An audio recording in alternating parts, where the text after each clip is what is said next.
ابو لہب نبی کریم صلی اللہ علیہ وآلہ وسلم کا سگا چچا تھا، اور یہ نبی صلی اللہ علیہ وآلہ وسلم کا اور دین اسلام کا سب سے بڑا دشمن بھی تھا۔ اس کی اسلام دشمنی اور نبی صلی اللہ علیہ وآلہ وسلم کے ساتھ بغض اور عداوت کا عالم یہ تھا کہ نبی رحمت کی شان اقدس میں بھرے مجمعوں میں اور بازاروں میں آپ صلی اللہ علیہ وآلہ وسلم کی شان اقدس میں گستاخانہ جملے بکا کرتا تھا۔ اور یہی نہیں بلکہ جب نبی رحمت صلی اللہ علیہ وآلہ وسلم نے اللہ تعالیٰ کے حکم سے دین اسلام کا پیغام اعلانیہ طور پر عام لوگوں تک پہنچانے کے لیے احد کے پہاڑ پر اوپر کھڑے ہو کر اہل مکہ کو مخاطب کر کے ارشاد فرمایا کہ اے اہل مکہ، میری بات سنو۔ جب تمام لوگ جمع ہوئے تو آپ صلی اللہ علیہ وآلہ وسلم نے ارشاد فرمایا کہ اگر میں تمہیں کہوں کہ احد پہاڑ کے دوسری جانب ایک لشکر تیار کھڑا ہے جو کہ تم لوگوں پر حملہ کر کے تمہارے مال اسباب کو لوٹنے والا ہے، تو کیا تم میری بات کا یقین کرو گے؟ یہ سن کر تمام اہل مکہ یک زبان ہو کر کہنے لگے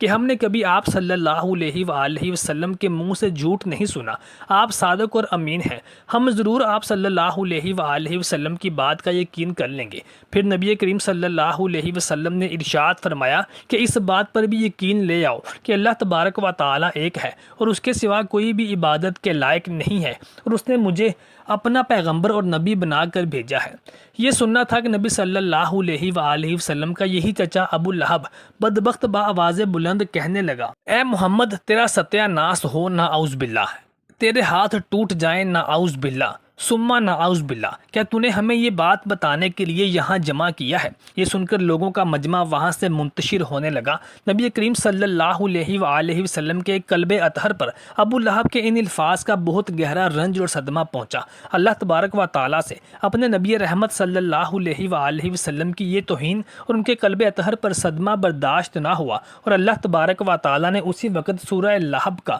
نزول فرمایا اور ابو لہب کو اسی کے زبان میں اور اسی کے لہجے میں جواب ارشاد فرمایا کہ ابو لہب کے ہاتھ ٹوٹ جائیں۔ محترم ساتھیوں، ابو لہب نبی کریم صلی اللہ علیہ وآلہ وسلم کا چچا ہونے کے باوجود دین اسلام کی تعلیمات سے ناخلف رہا۔ جب نبی کریم صلی اللہ علیہ وآلہ وسلم پیدا ہوئے تو ابو لہب کی ایک لونڈی جس کا نام حضرت ثویبہ رضی اللہ تعالی عنہا تھا، انہوں نے بھاگ کر جا کر ابو لہب کو نبی کریم صلی اللہ علیہ وآلہ وسلم کی پیدائش کی خبر سنائی، جس کو سن کر ابو لہب اس قدر خوش ہوا کہ اس نے اپنی اس لونڈی ثویبہ رضی اللہ تعالی عنہا کو اسی وقت آزاد کر دیا تھا۔ روایات میں آتا ہے کہ نبی کریم صلی اللہ علیہ وآلہ وسلم کو دودھ پلانے والی خواتین میں سیدہ ثویبہ رضی اللہ تعالی عنہا کا نام بھی شامل ہے۔ انہوں نے بھی کچھ عرصہ نبی کریم صلی اللہ علیہ وآلہ وسلم کو دودھ پلایا تھا، اور یہ آپ صلی اللہ علیہ وآلہ وسلم کی رضائی والدہ تھی۔ پیغمبر اسلام صلی اللہ علیہ وآلہ وسلم کی بعثت کے بعد ابو لہب آپ کے سخت ترین دشمنوں میں سے ایک تھا،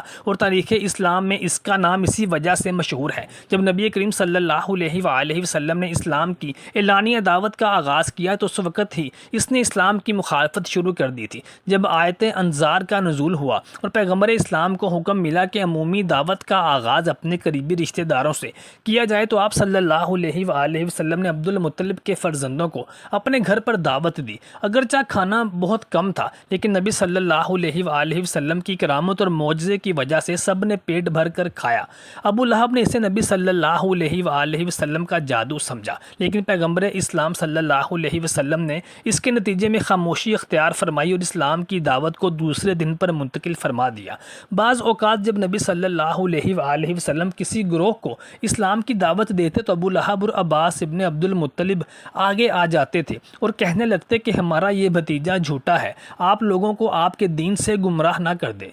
حج کے موقع پر بھی جب مختلف قافلے خانہ کعبہ کی زیارت کے لیے تشریف لاتے تھے تو نبی کریم صلی اللہ علیہ وآلہ وسلم ان قافلوں کو اسلام کی دعوت دینے کے لیے جاتے تو قریش بھی وہاں پر پہنچ جاتے اور نبی صلی اللہ علیہ وآلہ وسلم کے بارے میں برا بھلا کہتے۔ ان میں ابو لہب سب سے آگے ہوتا تھا۔ وہ نبی صلی اللہ علیہ وآلہ وسلم کو جسمانی طور پر بھی اذیت پہنچاتا تھا۔ بعض اوقات آپ صلی اللہ علیہ وسلم کے پیچھے چل پڑتا اور آپ کی ذات اقدس پر پتھر پھینکتا یہاں تک کہ آپ صلی اللہ علیہ وسلم کے پاؤں خون آلود ہو جاتے اور آپ کو جھوٹا کہہ کر پکارتا تھا۔ ایک بار جب نبی صلی اللہ علیہ وآلہ وسلم حالت سجدہ میں تھے تو ابو لہب نے پتھر اٹھایا تاکہ آپ کے سر مبارک پر مارے، لیکن اس کا ہاتھ اس حالت میں ساقط ہو گیا۔ پھر جب التماس کرنے پر نبی صلی اللہ علیہ وآلہ وسلم نے اس کے ہاتھ کو ٹھیک فرما دیا تو آپ صلی اللہ علیہ وآلہ وسلم کو جادوگر کہنے لگا۔ پیغمبر اسلام نے فرمایا، میرا گھر بدترین ہمسایوں کے درمیان ہے،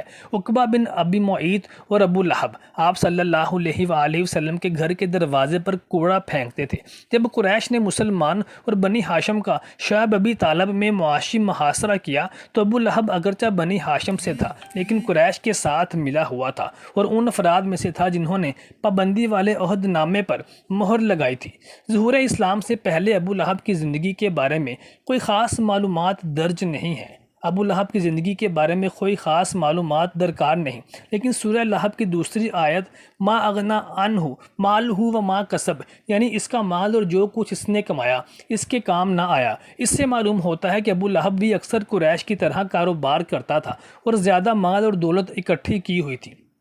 جناب عبد المطلب نے ایک سونے سے بنی ہرن کو کعبہ میں ہدیہ کے طور پر پیش کیا تھا۔ اسے ابو لہب نے اور اس کے ساتھ کچھ افراد نے چوری کر لیا تھا۔ چوروں کو گرفتار کرنے کے بعد جب ان کے ہاتھوں کو کاٹ دیا گیا، لیکن ابو لہب کے ماموں نے خزاع قبیلہ والوں کو ابو لہب کے ہاتھ اسے چوری کے زمرے میں سزا کے طور پر کاٹنے سے روک دیا تھا۔ نبی کریم صلی اللہ علیہ وآلہ وسلم کی ولادت باسعادت کے بعد اس سے پہلے کہ حلیمہ دائی رضی اللہ عنہا آپ صلی اللہ علیہ وسلم کو دودھ پلائے، کچھ عرصہ ابو لہب کی کنیز حضرت ثویبہ نے آپ صلی اللہ علیہ وآلہ وسلم کو دودھ پلایا۔ اس کے بعد پیغمبر اسلام نے چاہا کہ ثویبہ کو ابو لہب سے خرید کر آزاد کر دیا جائے، لیکن اس نے یہ بات نہ مانی۔ نبی کریم صلی اللہ علیہ وآلہ وسلم نے جب مدینہ منورہ کی جانب ہجرت فرمائی تو اس وقت ابو لہب نے حضرت ثویبہ رضی اللہ تعالی عنہ کو آزاد کر دیا تھا۔ جب نبی کریم صلی اللہ علیہ وآلہ وسلم 8 سال کے ہوئے تو حضرت عبد المطلب نے بستر بیماری پر اپنے فرزندوں کو اکٹھا کیا اور نبی صلی اللہ علیہ وسلم کی سرپرستی سنبھالنے کی وصیت کی۔ ابو لہب نے سرپرستی قبول کرنے کے لیے کہا تو عبد المطلب نے جواب دیا کہ تم اسے میرے بھتیجے محمد صلی اللہ علیہ وسلم کو اپنے شر سے دور رکھنا، اور پیغمبر اسلام کی سرپرستی ابو طالب کے حوالے کر دی۔ جب نبی کریم صلی اللہ علیہ وآلہ وسلم نے اسلام کی تبلیغ شروع کی تو ابو لہب جو کہ نبی صلی اللہ علیہ وسلم کا چچا تھا وہ ہرگز ایمان نہ لایا اور ہمیشہ اسلام کا دشمن ہی رہا۔ اس نے اسلام کے مقابلے میں بت پرستی کی اور بت عزا کی حمایت شروع کر دی۔ نقل ہوا ہے کہ وہ کہتا تھا کہ اگر عزا جیت گیا تو میں اس کا غلام ہوں، اور اگر محمد صلی اللہ علیہ وآلہ وسلم جیت گیا کہ ایسا نہیں ہو سکتا تو وہ میرے بھائی کا بیٹا ہے۔ وہ آخر جنگ بدر کے 7 دن بعد عدسہ نامی کی بیماری کی وجہ سے وفات پا گیا۔ یہ بیماری دوسروں کو منتقل نہ ہو سکے، اس لیے ابو لہب ایک ایسی جگہ پر رہا کہ جہاں اس کے بدن سے بدبو آنا شروع ہو گئی تھی۔ اس کے بعد اس کے جنازے کو مکہ مکرمہ کے باہر ایک دیوار کے ساتھ رکھ کر دور سے اس کے اوپر پتھر پھینکے گئے۔ اس طریقے سے ابو لہب کے جنازے کو اوپر سے ڈھانپ دیا گیا۔ ابن بطوطہ مشہور مورخ نے لکھا ہے کہ ابو لہب اور اس کی زوجہ ام جمیل کی قبر مکہ مکرمہ سے باہر تھی، اور باہر سے آنے والا اور وہاں سے باہر جانے والا ہر شخص اس پر پتھر پھینکتا تھا۔